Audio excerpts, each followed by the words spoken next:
जय हिंद दोस्तों, नमस्कार। मैं नवीन पंकज आप सभी लोगों का स्वागत करता हूं। उम्मीद करता हूं कि आप सभी लोग स्वस्थ होंगे, मस्त होंगे और आपकी तैयारी बेहतर ढंग से संचालित हो रही होगी।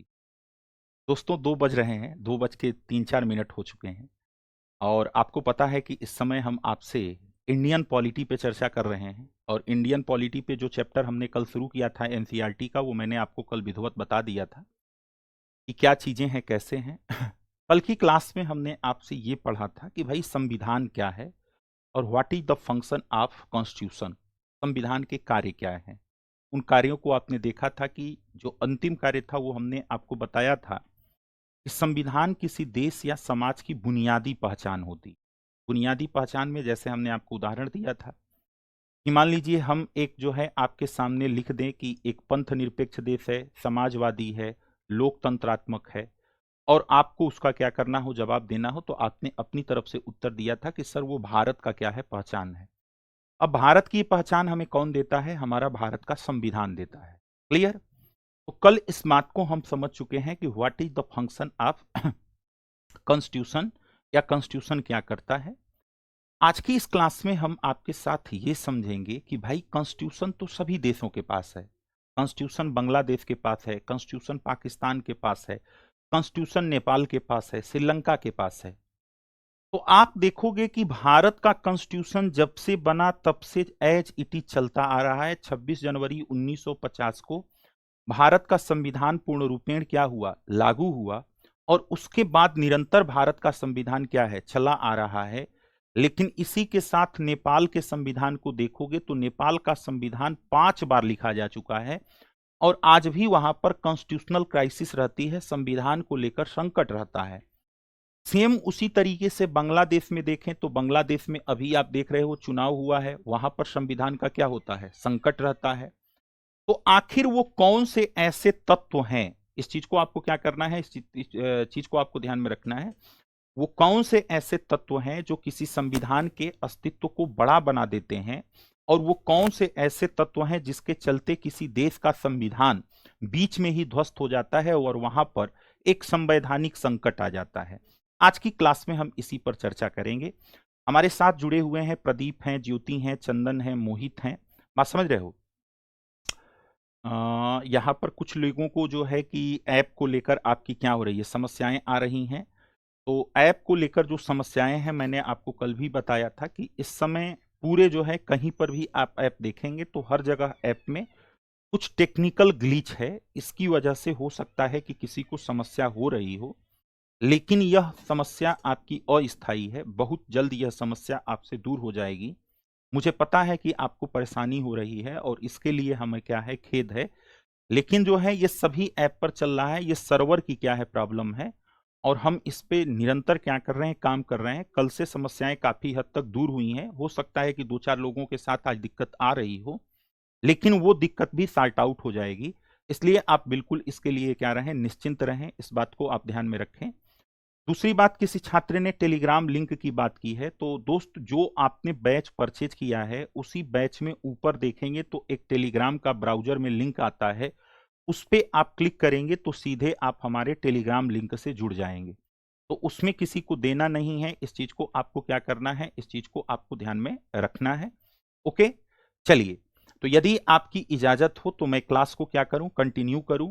क्योंकि आपके कमेंट का, एक एक कमेंट का उत्तर देने में ही 1 घंटा निकल जाएगा, किसी को पता नहीं चलेगा। ओके, चलिए। तो यहां पर क्या करें, यहां पर जो है आज की क्लास को क्या करते हैं, कंटिन्यू करते हैं और देखते हैं कि आज हमारा क्या है। ध्यान दीजिएगा, मैं क्लास जब हमारी ओवर हो जाएगी तो ओवर होने के बाद, क्लास ओवर होने के बाद मैं फिर आपके कुछ प्रश्नों को लूंगा। लेकिन बीच में आप प्रयास करिएगा कि क्लास स्मूथली चले। बात समझ रहे हो? बीच में अवरोध होगा तो जो बच्चे फिर रिकॉर्डेड क्लास देखते हैं उनको दिक्कत होती है, या आप भी जब रिकॉर्डेड देखोगे तो आपको थोड़ी उलझन होगी। बात समझ रहे हो? तो ये चीज आपको क्या करना है, इस चीज को आपको ध्यान में रखना है। आइए चलते हैं, शुरू करते हैं और देखते हैं कि क्या चीजें हैं, कैसे हैं। तो शुरू करते हैं कहानी को और समझते हैं कि भाई क्या है, कैसे है। चलिए। तो यहां पर हम आपसे एनसीईआरटी की चर्चा हो रही है और इसमें हम पढ़ रहे हैं कॉन्स्टिट्यूशन। कॉन्स्टिट्यूशन यानी कि संविधान, यानी कि संविधान। और इसमें हम चर्चा कर रहे हैं एनसीईआरटी के कुछ बेसिक बातों की, और जिसमें आपने हेडलाइन देखा होगा, बात समझ रहे हो, हेडलाइन आपने देखा होगा कि उसमें क्या है, संविधान क्या, क्यों, कैसे। कल आपने ये जान लिया है कि what is the function of, आपने ये चीजें कल समझ ली हैं, function of constitution, function of constitution अर्थात जो संविधान का कार्य है, संविधान का कार्य, इसे हम पिछली कक्षा में क्या कर चुके हैं, ये हमारा डन हो चुका है। आप समझ रहे हो, ये हमारा क्या हो चुका है, डन हो चुका है। इस चीज को आपको क्या करना है, इस चीज को आपको ध्यान में रखना है। अब आज जो हम आपसे चर्चा करने वाले हैं, इस चर्चा की शुरुआत कुछ यहां से ऐसे होगी, ध्यान दीजिएगा। इसकी शुरुआत यहां से होगी कि जैसे आप पढ़ रहे हो संविधान, क्या संविधान, संविधान मतलब कॉन्स्टिट्यूशन। मैं कॉन्स्टिट्यूशन यहां पर डॉट लगा दूं तो इसका मतलब आप समझ लीजिएगा कि क्या है। अब यहां पर पहली बात जो निकल के आती है, जिन प्रश्नों का हमें तलाश करना है, वो तलाश ये करनी है, पहली चीज कि what is constitution, what is constitution अर्थात संविधान, संविधान क्या है। क्लियर। तो हमने कल ये देखा, कल की क्लास में हम ऑलरेडी इस बात को क्या कर चुके हैं, देख चुके हैं कि संविधान क्या है, इस बात पर क्या हुआ, चर्चा हुई, ध्यान दीजिएगा। तो इसमें हमने बताया, आपने ये देखा कि संविधान क्या है, कुछ बुनियादी नियमों का क्या है, कुछ बुनियादी नियमों का, बुनियादी नियमों का, बात समझ रहे हो, समूह है, बुनियादी नियमों का समूह है जिससे जिससे राज्य, जिससे राज्य संचालित होता है, जिससे राज्य संचालित होता है, होता है। ये चीज आपको क्लियर है। हाँ, नोट्स जो मैं बोर्ड पर लिख रहा हूं, अगर आप नोट्स करना चाहें तो इसको कर लें। एक बात आप ये बताइएगा कि क्या मैं जो लिख रहा हूं, इस लिखावट में कोई कमी है, कोई ऐसा छात्र है जिसको ये लिखावट समझ में नहीं आ रही है। क्योंकि कल टेलीग्राम ग्रुप पर एक बालक ने कमेंट किया था कि सर आपकी लिखावट समझ में नहीं आ रही है। क्या आपको भी ये समस्या है, मैंने कोई ऐसी बात लिख दी है जो आपको समझ में नहीं आ रही है। ये लिखावट तो समझ में आ रहा है ना कि बुनियादी नियमों का समूह जिसे राज्य क्या होता है, जिससे राज्य संचालित होता है। क्लियर है एकदम, आप इस चीज को समझ पा रहे हैं, लिखने में कहीं पर कोई दिक्कत, समझ रहे हैं ना, स्पष्ट है। चलिए, हालांकि मेरी राइटिंग जो है खरोष्टी लिपि है, मैं बहुत गड़बड़ राइटिंग में लिखता हूं, लेकिन आपको एकदम बिल्कुल समझ में आए इसके लिए मैंने जो है प्रयास करता हूं कि अच्छी राइटिंग हो। ओके, ठीक है। चलिए, धन्यवाद, सभी लोगों को समझ में आ रहा है, इसके लिए आप लोगों को आभार। अब जब हम यहां पर इस बात की बात करते हैं, ध्यान दीजिएगा, इसको हम अब इस पे विश्लेषण करेंगे, इस पोर्शन पे आप समझिएगा। अब ये जो संविधान होता है, इसको आपने देखा कि बुनियादी नियमों का क्या है, बुनियादी नियमों का ये जो है एक संग्रह है। इस चीज को आपको क्या करना है, इस चीज को आपको ध्यान में रखना है। अब ये जो बुनियादी नियमों का संग्रह होता है, इसमें दो चीजें आती हैं। क्या होती हैं, इसमें दो चीजें आती हैं जिसे आपको समझने का क्या करना है, समझने का प्रयास करना है। पहली चीज, नॉर्मली हम जिसे कहते हैं कि सामान्य तौर पर, बात समझ रहे हो, यहां पर जो है मैं लिखूं तो ये ध्यान दीजिएगा कि सामान्य तौर पर, सामान्य तौर पर संविधान क्या होता है, लिखित होता है। संविधान तौर पर, संविधान, संविधान एक लिखित दस्तावेज के रूप में होता है। क्या होता है, एक लिखित दस्तावेज होता है, और रिटेन डॉक्यूमेंट दस्तावेज है सामान्य तौर पर। जैसे इसका उदाहरण आप देखेंगे तो इसका उदाहरण मिलेगा आपको भारत का संविधान। भारत का संविधान क्या है? लिखित है। राज्य होगा हाँ, खुशबू जो आप कमेंट कर रहे हो वो राज्य है। राज्य का मतलब यहां पर नेशन स्टेट की थियरी से है, राष्ट्र राज्य की कल्पना से है। यहां पर राज्य का आशय उत्तर प्रदेश और मध्य प्रदेश नहीं है, यहां पर राज्य भारत संघ राज्य का है। जहां पर हम राज्य शब्द का उल्लेख यहां पर कर रहे हैं, उस राज्य का मतलब भारत संघ को संबोधित है। भारत संघ राज्य को जब पॉलिटिकल साइंस पढ़ोगे तो उसमें राज्य ही बोला जाएगा। क्लियर? जो उत्तर प्रदेश मध्य प्रदेश हम लोग पढ़ते हैं ये प्रोविंस होते हैं, इनको प्रांत कहा जाता है। बात समझ रहे हो? लेकिन अब यहां पर देखो कि सामान्य तौर पर हम जो देखते हैं कि संविधान क्या होता है, संविधान एक लिखित दस्तावेज होता है। जैसे हमने बताया कि जैसे भारत का संविधान क्या है, यह एक लिखित दस्तावेज है। लेकिन अगर यहां पे सवाल पूछा जाए, बात समझ रहे हो, आपसे एक सवाल यह पूछा जाए कि क्या संविधान जो है क्या होता है, सिर्फ लिखित ही होता है? बात समझ रहे हो? तो यहां पर आप देखोगे कि कुछ देशों में, ध्यान दीजिएगा, दूसरी बात जो मैं लिख रहा हूं यह ध्यान दीजिएगा कि कुछ देशों में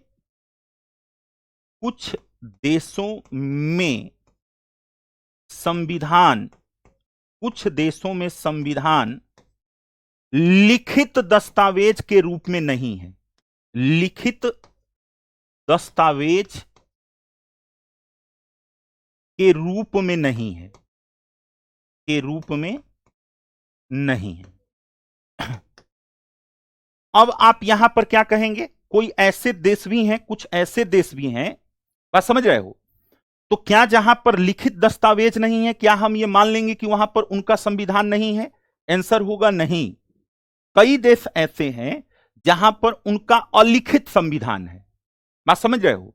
जहां पर संविधान लिखा नहीं गया है, लेकिन उनका संविधान क्या है? अलिखित दस्तावेज है। और इसका उदाहरण अगर मैं आपको दूं कि इसका उदाहरण क्या है, तो इसका सबसे बेहतरीन जो है क्या होगा? इसका सबसे बेहतरीन उदाहरण आपको मिलता है यूके में। कहां पर? यूके का संविधान। यूके का संविधान क्या है? जो आपका यूके है, यूके का संविधान, यूके मतलब यूनाइटेड किंगडम यानी कि ब्रिटेन यानी कि इंग्लैंड, अलिखित है। क्या है? अलिखित है। अलिखित है। यह चीज आपको क्या करना है? अलिखित है। जो, बात समझ रहे हो, जो क्या होता है?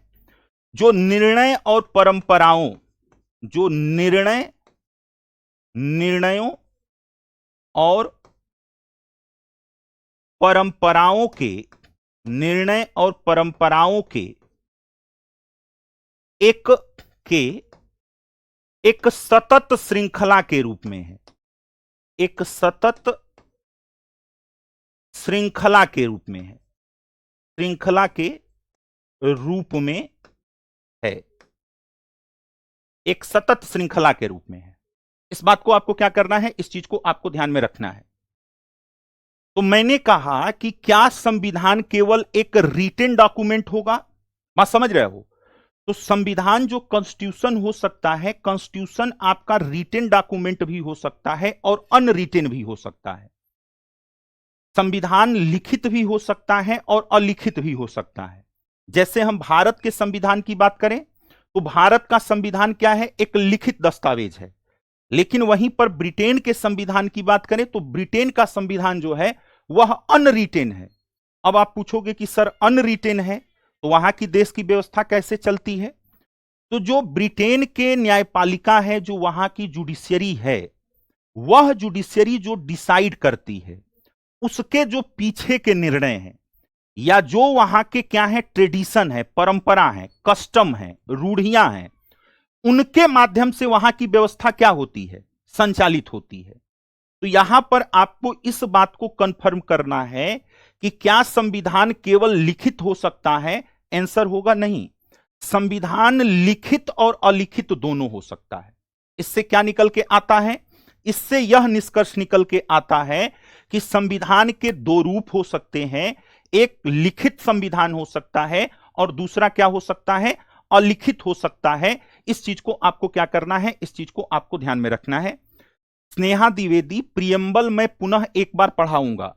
और आप प्रिंटेबल नोट्स की बात कर रही हैं, मैं प्रिंटेबल नोट्स उसका आपको उपलब्ध करा दूंगा, मुझे 2 दिन का समय दे दीजिए। 2 दिन में आपको प्रिंटेबल नोट्स आपको प्रस्तावना का मिल जाएगा। ओके, चलिए अब यहां पर आपको यह बात समझ में आई मेरे दोस्त? इस बात को कितने लोग समझ पा रहे हैं कि जो मैं बताया ये चीज आप समझ गए?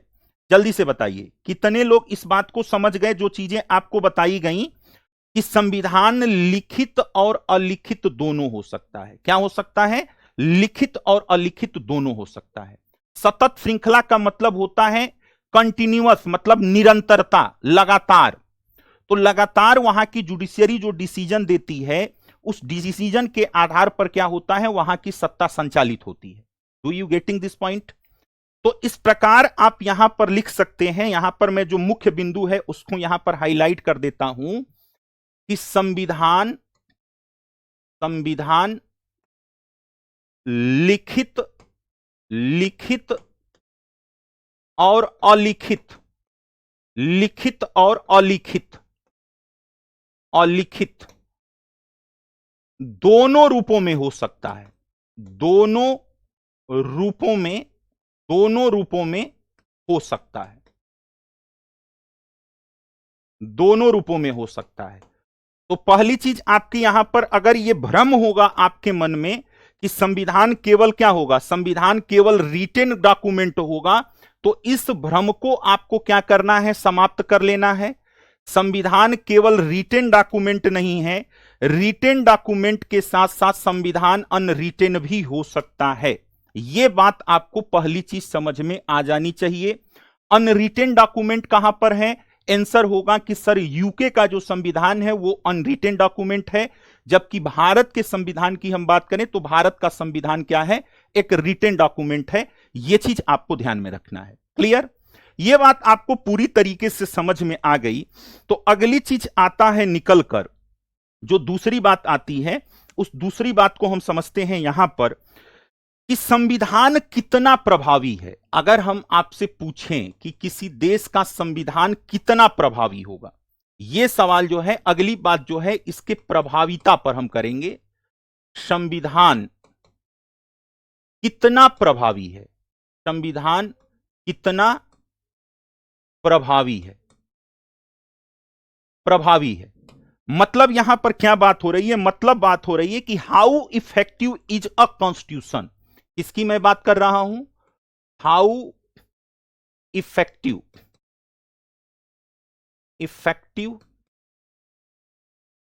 इज अ कॉन्स्टिट्यूशन, यानी कोई संविधान कितना इफेक्टिव हो सकता है, कितना प्रभावी हो सकता है। आप समझ रहे हो? कितना प्रभावी हो सकता है। कई हैं, गल्फ के कंट्री के देशों में जाएंगे, अंकुश जो खाड़ी के देश हैं, खाड़ी के अनेक देशों में आप जाओगे तो आपको वहां अलिखित संविधान मिलेगा। अफ्रीकन कंटिनेंट में जाओगे तो जो लीबिया वगैरह देख रहे हो वहां पर क्या होता है, अलिखित संविधान मिलता है। तो कई ऐसे देश हैं जहां पर संविधान आपका क्या है, अलिखित है। अब दूसरी बात आती है कि संविधान कितना प्रभावी है।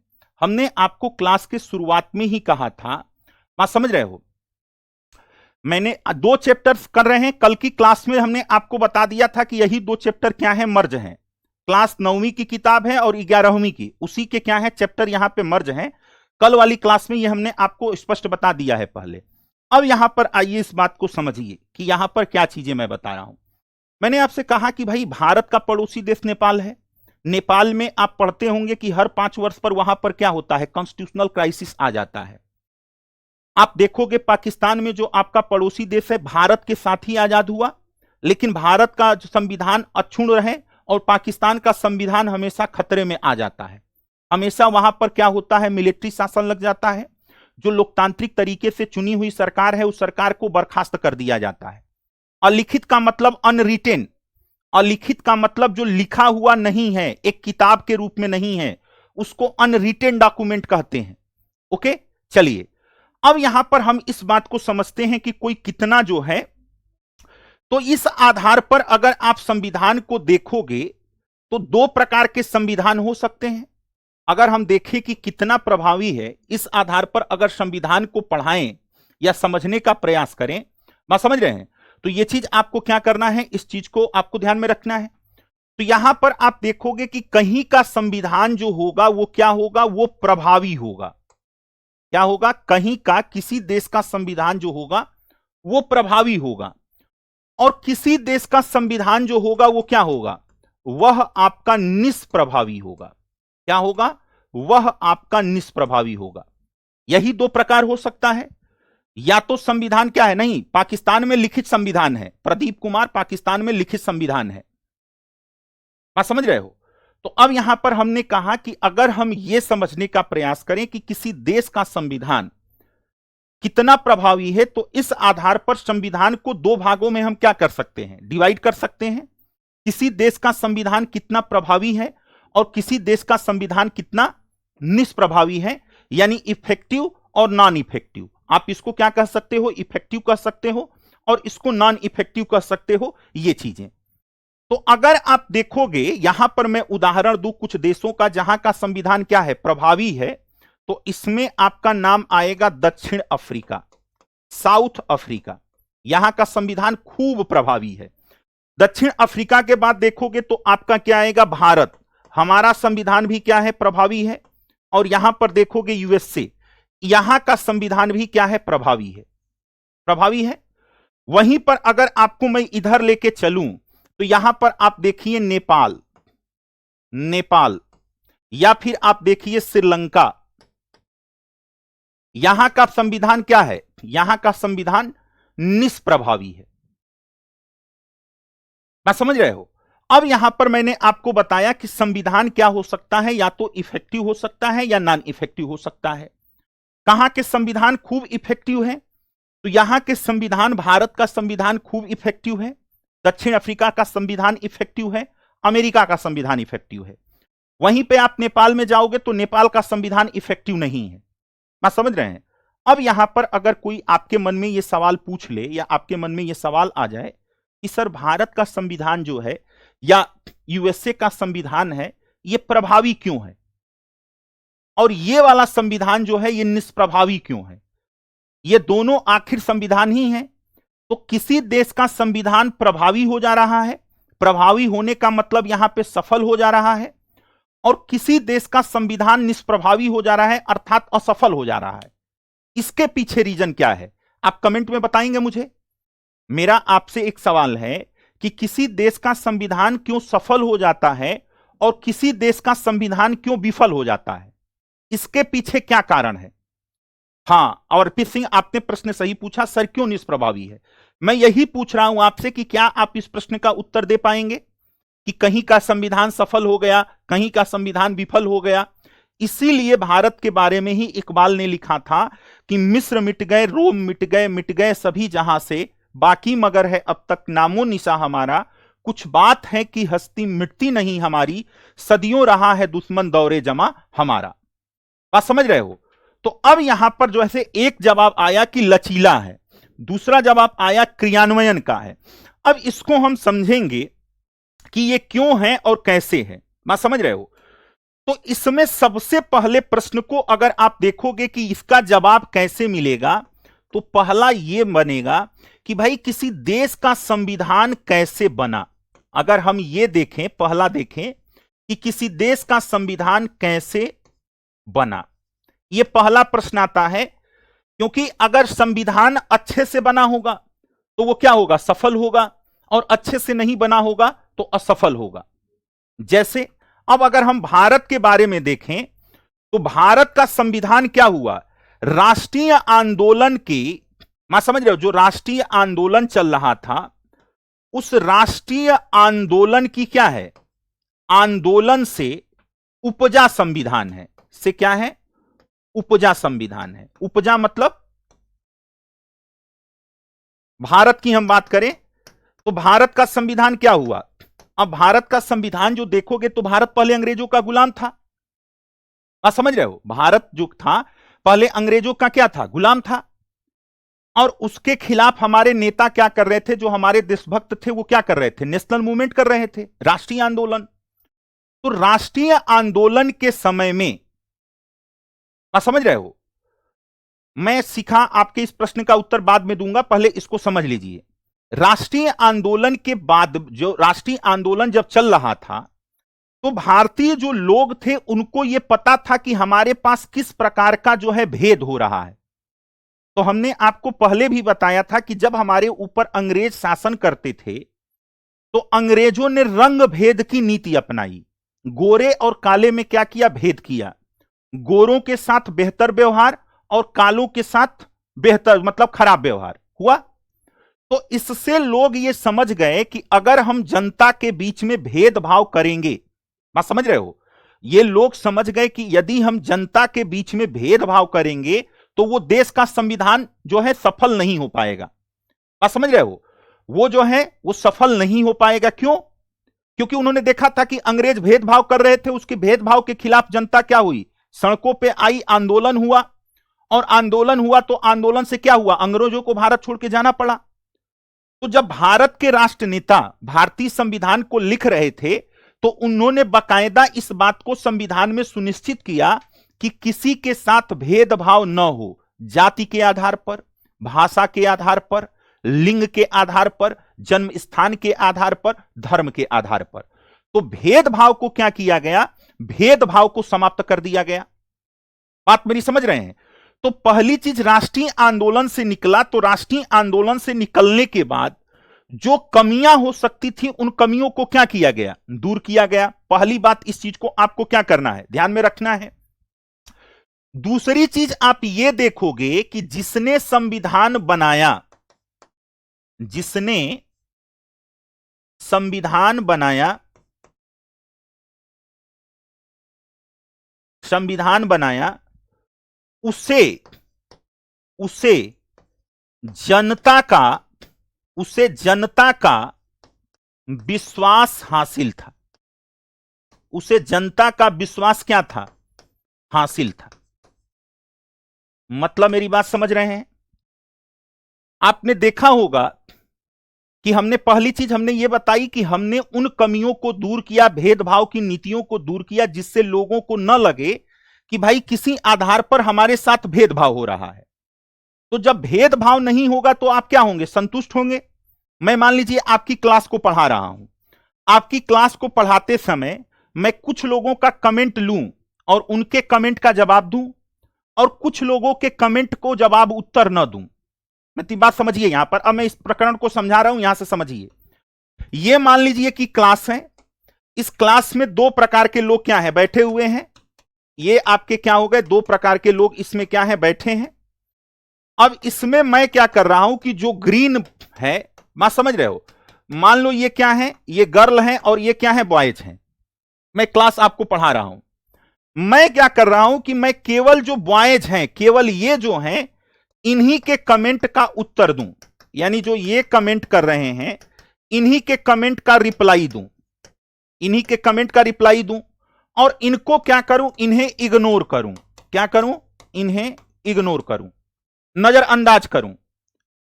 तो जिनके कमेंट का उत्तर दे रहे हैं वो तो खुश हो जाएंगे, हाँ यार ये तो बड़ा अच्छा मास्टर है, हमारे पूरे कमेंट का क्या कर रहा है? उत्तर दे रहा है। और जिसके कमेंट का उत्तर नहीं दे रहा हूं, जो गर्ल है, उनके मन में क्या होगा? उनके मन में हमारे प्रति असंतोष का भाव आ जाएगा। अरे मास्टरवा गजब आदमी है, केवल लड़कों के कमेंट का उत्तर दे रहा है, हम लोग पढ़ रहे हैं, हम लोग पूछ रहे हैं तो हमारा कमेंटे नहीं पढ़ रहा है। तो यहां पर हमने क्या किया? यहां पर लैंगिक आधार पर हमने भेद किया। तो जिसके कमेंट पढ़ रहे थे वो तो खुश हो गया, और जिसके कमेंट का उत्तर नहीं दे रहे थे वो क्या हो गया? नाराज हो गया। तो जो नाराज हो जाएगा, क्या वो संविधान को मानेगा? अब मान लो संविधान हमारा ये कहता कि केवल पुरुषों की आवाज सुनिए, बात समझ रहे हो? अगर संविधान ये कहता कि केवल पुरुषों की आवाज सुनिए, महिलाओं की आवाज मत सुनिए, तो ये बताओ महिलाएं इस संविधान को मानती? कहती कि ठेंगा नहीं मानेंगे, आप अपना संविधान लेके जाइए, आपके संविधान को हम नहीं मानते हैं। पहली बात। दूसरी चीज, अगर इसी को मान लो कि ये क्या हो गया? मान लो कि ये हिंदू धर्म को मानने वाले हैं और ये जो है आपके इस्लाम को मानने वाले हैं। अगर हमारा संविधान ये कहता कि केवल हिंदू धर्म के लोगों की ही सेवा करिए, मुस्लिम धर्म के जो मान्यताएं हैं उनको नजरअंदाज करिए, मुस्लिम जो लोग हैं उनका शोषण करिए, तो अगर संविधान इनको बराबरी का हक नहीं देगा तो क्या ये संविधान को मानेंगे? क्या ये संविधान को मानेंगे? जैसे अभी आपने देखा जो सीएए बिल आया था 2019 का, इस सीएए बिल में मुसलमानों को शामिल नहीं किया गया था, तो मुसलमानों ने इसका विरोध किया कि नहीं किया? किया ना। तो इसलिए हमको यह देखना होगा कि भारत का या जो किसी देश का जो संविधान है, मैं समझ रहे हो, यह संविधान किसको जो है कि लेके चल रहा है? क्या वो भेदभाव पर आधारित है या सभी के साथ एक जैसा व्यवहार कर रहा है? तो अगर सभी के साथ एक जैसा व्यवहार करेगा तो वह संविधान लंबा चलेगा, क्योंकि उस संविधान के प्रति लोगों में असंतोष का भाव उत्पन्न नहीं होगा। लेकिन जहां पर संविधान क्या हो जाएगा, केवल कुछ लोगों को वरीयता देगा, जैसे पाकिस्तान में आप जाएंगे तो अगर आप इस्लाम धर्म को नहीं मानते हैं तो आपके साथ दोयम दर्जे के नागरिक का व्यवहार होगा। बात समझ रहे हैं? तो इस पर यह देखना होगा कि भैया हमारा जो संविधान था, इस संविधान में हमने किन मूल्यों को शामिल किया? क्या समाज के सभी वर्गों को हम साथ में लेके चल रहे हैं? अब मान लीजिए एससी एसटी हैं, पता चले संविधान कहे कि भाई जो एससी वर्ग के लोग हैं उनका छुआ हुआ पानी आप मत पीजिए।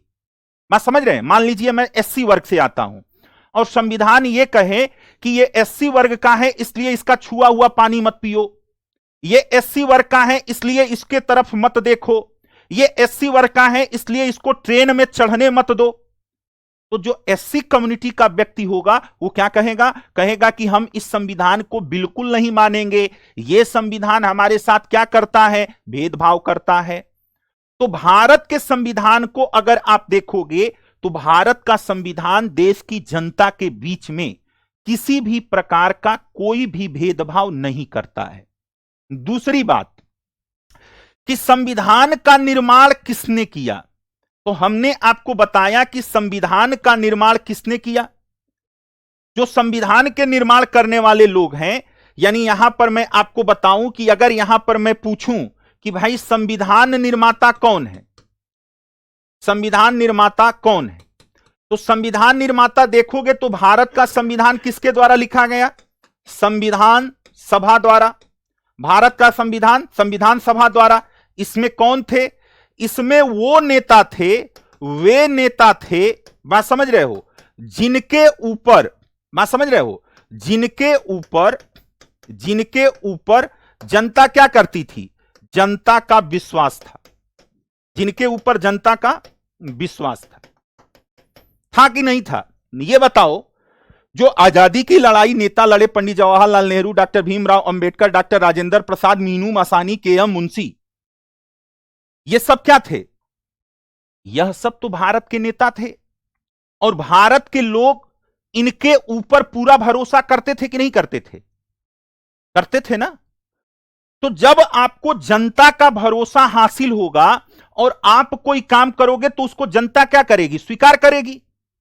अब कल हमारे मन में आए कि हम भी एक संविधान भारत का लिख दें, हम संविधान लिख देंगे, कितने लोग मानेंगे? कोई नहीं मानेगा, कहेंगे पागल हो गया है। भाई संविधान वही लिख सकता है या उसी के संविधान को लोग मानेंगे जिसके ऊपर जनता भरोसा कर रही है, जिसको हम अपना नेता मान रहे हैं, हम उसी के संविधान को क्या करेंगे? फॉलो करेंगे, नहीं तो दूसरे के संविधान को फॉलो। तो भारत का संविधान किसके द्वारा लिखा गया? बात समझ रहे हैं? मैंने आपसे बताया कि भैया जो भारत का संविधान है, यह भारत का संविधान किसने लिखा? भारत का संविधान संविधान सभा ने लिखा और इसे जनता का विश्वास क्या था? हासिल था। इसलिए भारत का संविधान क्या है? सफल है। इस चीज को आपको क्या करना है? इस चीज को आपको ध्यान में रखना है। तो अगर ये दो बातें आपकी हुई, मैं समझ रहे हो, दो बातें हुई, तो अब इसके आधार पर ये आप लिख सकते हो, यहां पर लिख सकते हो कि जिन देशों का संविधान समाज के सभी वर्गों को, ऑल सेक्शन ऑफ सोसाइटी, सभी वर्गों को साथ लेकर चलता है, साथ लेकर चलता है, उनमें किसी आधार पर, किसी भी आधार पर भेदभाव नहीं करता है, बात समझ रहे हैं? यानी उन देशों का संविधान, जिन देशों का संविधान समाज के सभी वर्गों को क्या कर रहा हो, साथ लेकर चल रहा हो, देश की जनता के बीच में, बात समझ रहे हो, किसी भी प्रकार का भेदभाव न कर रहा हो। दूसरा, जिस देश का संविधान, जिन देशों का संविधान, जिन देशों का संविधान उन लोगों के द्वारा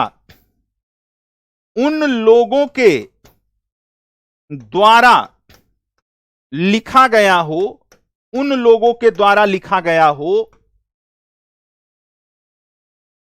जिसे जनता का विश्वास हासिल हो। बात समझ रहे हो? तो ये जो संविधान होगा, यह संविधान क्या होगा बताओ? यह संविधान क्या होगा? एक ऐसे देश का संविधान जो भेदभाव नहीं करता है और जिसको लिखने वाले नेताओं को उस देश की जनता भगवान की तरह क्या करती है, पूजा करती है। आज भी आप देखोगे डॉक्टर अंबेडकर की लोग पूजा करते हैं, पंडित जवाहरलाल नेहरू को लोग पूजा करते हैं, के.एम. मुंशी की लोग सम्मान करते हैं। तो ऐसे देश का संविधान क्या होगा बताओ? ऐसे देश का संविधान जो है, ऐसे देश का संविधान जो होगा, यह आपका प्रभावी संविधान होगा। क्या होगा? प्रभावी संविधान होगा। इस चीज को आपको क्या करना है? इस चीज को आपको ध्यान में रखना है कि यह संविधान क्या होगा? प्रभावी संविधान होगा। और जहां पर यह चीजें नहीं रहेंगी, वहां पर संविधान क्या हो जाएगा? निष्प्रभावी हो जाएगा। तो यहां पर जो आप पिछला सवाल देख रहे थे कि निष्प्रभावी और प्रभावी के बीच में अंतर क्या है, तो प्रभावी संविधान वहां पर होगा जहां की लोगों की जन आकांक्षाओं को वहां का संविधान पूरा करता होगा। संविधान निर्माताओं ने क्या किया होगा? संविधान निर्माताओं को वहां की जनता का विश्वास हासिल होगा और वो संविधान लोगों की जन आकांक्षाओं को पूरा करने में सक्षम होगा, अल्पसंख्यकों के साथ किसी भी प्रकार का। अब वहीं पर निष्प्रभावी में अगर आप देखोगे कि निष्प्रभावी संविधान क्या होता है, ध्यान दीजिएगा। अब यहां पर मैं पूछूं कि निष्प्रभावी संविधान कैसे हो जाता है, अब इसी का ठीक आप उल्टा कर दीजिए तो आपका संविधान क्या हो जाएगा? निष्प्रभावी संविधान हो जाएगा। बात समझ रहे हैं? क्या होगा? पहली चीज, जो समाज के लोगों में क्या करता हो? लोगों में विभेद करता हो, विभेद करता हो, जिसे तानाशाहों द्वारा लिखा गया हो, तानाशाहों द्वारा तैयार किया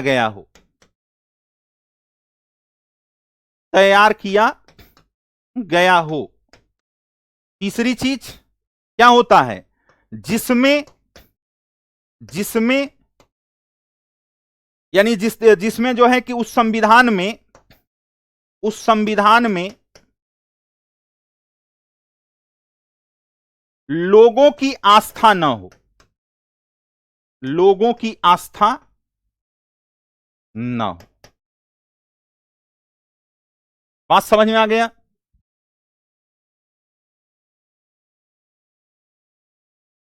चलिए सुग्रीव, मैं उसको देखता हूं। क्लियर? ये बात आपको समझ में आ गई? तो अब यहां पर आपको यह बात समझ में आ गई होगी कि भैया नेपाल और श्रीलंका, यहां का संविधान इसलिए विफल हो गया क्योंकि यह जनता में क्या करता था? भेदभाव करता था। और इस देश के संविधान को लिखने वालों को जनता का विश्वास हासिल नहीं था और इसलिए जनता का जो है क्या हो, उसमें आस्था न रही हो। तो इसीलिए किसी देश का संविधान सफल बनता है और किसी देश का संविधान क्या होता है, विफल बनता है। Do you getting this point? अगर आप इस बिंदु को समझ रहे हैं तो मामला आपका क्या हो गया, मामला आपको इस चीज को समझना है। अब इसके आधार पर मैं आगे की तरफ बढ़ूं, ध्यान दीजिएगा, यहां से हम आगे की तरफ बढ़ें तो अगली बात हमारा आता है कॉन्स्टिट्यूशन ऑफ इंडिया। क्या आता है? अब हम यहां पर आते हैं किस पे, कॉन्स्टिट्यूशन ऑफ इंडिया पे, कॉन्स्टिट्यूशन ऑफ इंडिया पे, अर्थात भारत का संविधान, भारत का संविधान, भारत का संविधान। समझ रहे हो? बिल्कुल होगा। पाकिस्तान का संविधान निष्प्रभावी हो चुका है, कई बार हुआ है। पाकिस्तान का संविधान कई बार निष्प्रभावी हुआ है। जो भी देश का संविधान भेदभाव पर आधारित होगा, अन्याय पर आधारित होगा, वहां का संविधान विफल होगा, यह आपकी एनसीईआरटी कहती है। अरे भाई, काहे नहीं संविधान को निष्प्रभावी कहेंगे? आप देखोगे तो बांग्लादेश में अभी 1971 से उसका गठन होता है और 3-3, 4-4 बार वहां पर जनमत संग्रह हो गया। वहां की मिलिट्री जो है वहां की सत्ता पर कब्जा कर ली। वहां का जो प्रधानमंत्री था वो भारत भग के अपनी जान बचाया है। बात समझ रहे हो? तो आप उसे संविधान की विफलता नहीं मानेंगे? बिल्कुल मानेंगे। क्लियर? बिल्कुल। चाइना और वहां तो संविधान है ही नहीं है, उस चीज पे आगे चर्चा करेंगे। रूल ऑफ लॉ और रूल बाय लॉ वो दूसरी चीज है जिस पर आगे चर्चा होगी। यहां पर आपको सिर्फ अभी इतना समझना है कि कोई संविधान क्यों सफल हो जाता है और कोई संविधान क्यों विफल हो जाता है। अब जब हम भारत के संविधान की बात करते हैं तो भारत का संविधान हमने लिखा, किसके द्वारा लिखा गया? तो भारत का संविधान कॉन्स्टिट्यूएंट असेंबली द्वारा लिखा गया। किसके द्वारा? कॉन्स्टिट्यूएंट असेंबली अर्थात संविधान सभा द्वारा। किसके द्वारा? संविधान सभा द्वारा।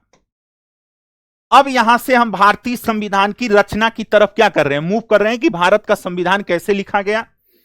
अब आप देखोगे कि यह संविधान टोटल कैसे लिखा जाता है तो आपको पता होगा कि दिसंबर 1946 में भारतीय संविधान सभा की पहली बैठक हुई थी और जो कब तक चली? नवंबर 1949 तक चली। कब तक? नवंबर 1949 तक।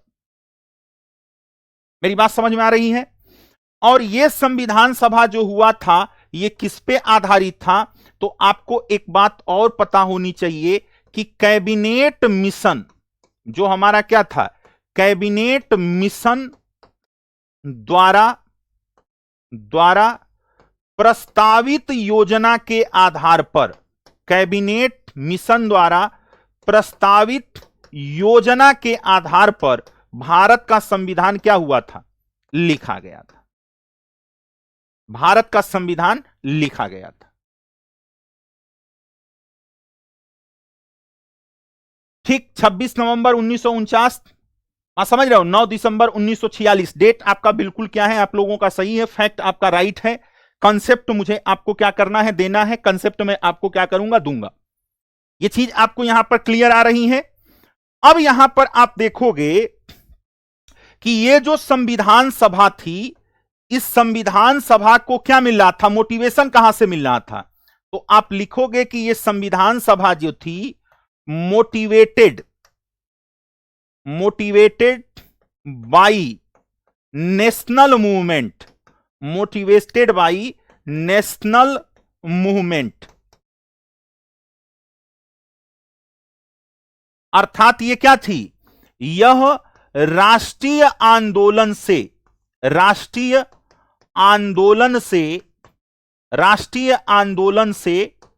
प्रेरित थी।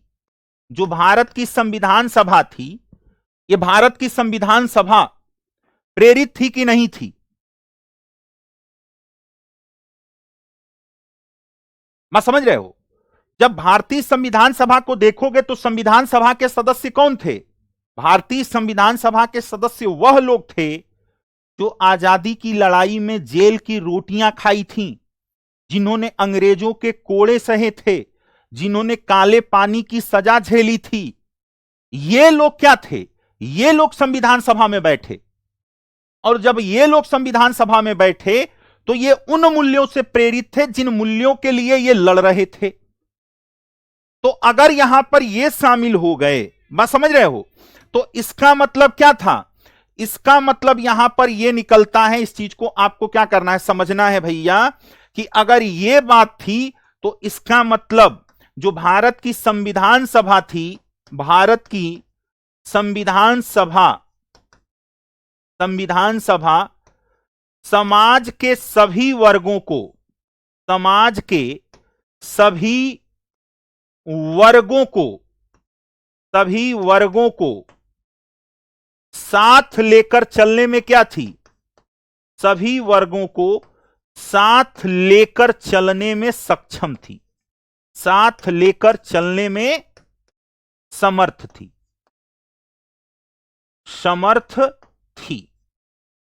और इसलिए लोगों का क्या था? विश्वास था। इसलिए आपके लोगों का क्या था?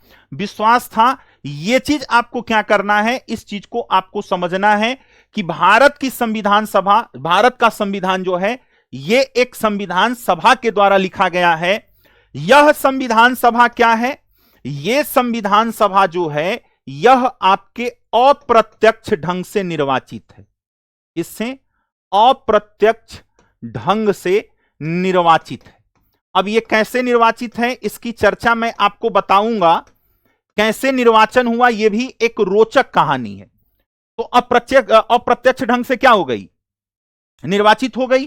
तो यह चीज आपको यहां पर क्या होनी चाहिए, समझ में यह बात आनी चाहिए। तो अब यहां पर आपको दो तीन बातें बिल्कुल क्या होनी चाहिए, बिल्कुल क्लियर हो जानी चाहिए कि भैया हमने आपको क्या बात बताई है, आप क्या समझ पाए। तो यहां पर मेरा टाइम क्या हो रहा है, ओवर हो रहा है। अब आपके मन में जो मेरी क्लास से रिलेटेड आपके जो प्रश्न हैं, आप अपना प्रश्न पूछ लीजिए। आप प्रश्न पूछिए अपना, आप अपना प्रश्न पूछिए।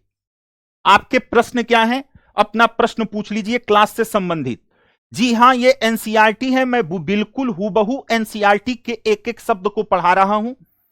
व्याख्या से आपको लग रहा होगा कि एनसीईआरटी में ये चीजें नहीं हैं, लेकिन जब आप एनसीईआरटी पढ़ोगे तो उसमें ये सब चीजें आपको मिलेंगी। क्लियर?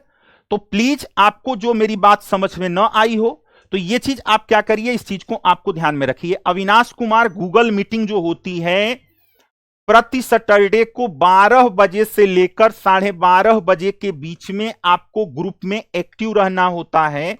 यहीं पर गूगल मीट का लिंक दिया जाता है और इसी लिंक से आप हमसे जुड़ते हैं। हाँ, नोट्स बनाना है बना लीजिएगा। अभी मेंस का क्वेश्चन दीप्ति गुप्ता, अभी एक चैप्टर पूरा हो जाएगा तब मैं मेंस का क्वेश्चन आपको दूंगा लिखने के लिए। मेंस का क्वेश्चन जो है ध्यान दीजिएगा, मुख्य परीक्षा का प्रश्न जो है, प्रश्न अभी टॉपिक पूरा होने के बाद दिया जाएगा, टॉपिक पूरा होने पर होगा। इसलिए अभी आप लिखेंगे तो अभी आपके लिए समस्या होगी। दूसरे प्रश्न का उत्तर हो गया।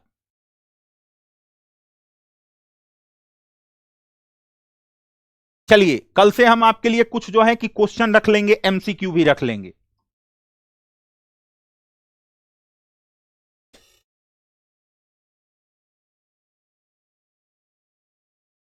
अरे अभी उसी चैप्टर को, जो चैप्टर हमने आपको दिया है उसी चैप्टर को पढ़िए। हाँ, इससे क्लास 9 और 12 की एनसीईआरटी कवर होगी। इससे आपकी क्लास 9 और 12 की एनसीईआरटी आपकी कवर होगी। उसके जो महत्वपूर्ण चैप्टर हैं, जो आपके संविधान के लिए आवश्यक हैं, उसी को होगा। मैं आपको बताऊंगा कि आपको कैसे लिखना है। अंजू, मैं आपकी बात सुन रहा हूं, आप बताइए, कमेंट लिखिए। अब आप ये लिख रही हैं कि आप मेरी बात नहीं सुनते हैं। भाई आप अपना कमेंट लिखिए, मैं आपका कमेंट ले लूंगा। लिंक आपको ऐप पर मिलेगा, टेलीग्राम का लिंक आपको ऐप पर मिलेगा। चलिए पीडीएफ में डलवा दूंगा, पीडीएफ पड़ जाएगा।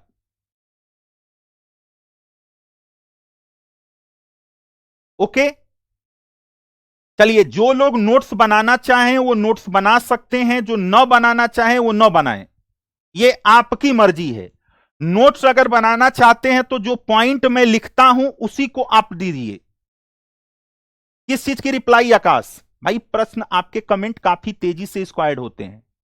टेलीग्राम ग्रुप आपको ऐप में मिल जाएगा। चलिए,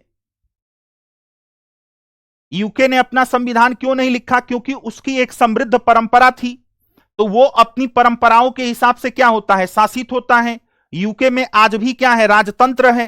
क्लियर? तो वो अपने जो उसके सुप्रीम कोर्ट के डिसीजन है, उसी डिसीजन से वो क्या होता है, शासित होता है। ओके, जो बना रहे हैं अच्छा है, जो नहीं बना रहे हैं अच्छा है, इसमें कोई दिक्कत नहीं है। धीरू, आपका समस्या जो है यूपीएसआई का पेपर है, तो आप पहले यूपीएसआई पर फोकस कीजिए। मैंने आपको एक ही बात आप बार बार पूछोगे, मैं उसका क्या जवाब दे दूंगा? मैं कह रहा हूं कि सैटरडे को इसका लिंक मिलता है, केवल शनिवार को। ये केवल शनिवार को मीटिंग होती है, डेली नहीं होती है, केवल शनिवार को मीटिंग होती है। तो शनिवार को आप 12 बजे एक्टिव रहेंगे, आपको लिंक मिल जाएगा। हां, अभी आपको अर्जुन सिंह पैटर्न पता नहीं है, परेशान मत होइए, जब मेरा टॉपिक पूरा हो जाएगा आपको आ जाएगा। चलिए, धन्यवाद रोहित कुमार पटेल। अब मुझे यहां पर क्या करिए, इजाजत दीजिए, ताकि मैं इस क्लास को क्या करूं, एंड करूं। टाइम ओवर हो गया है। धन्यवाद, thank you all of you.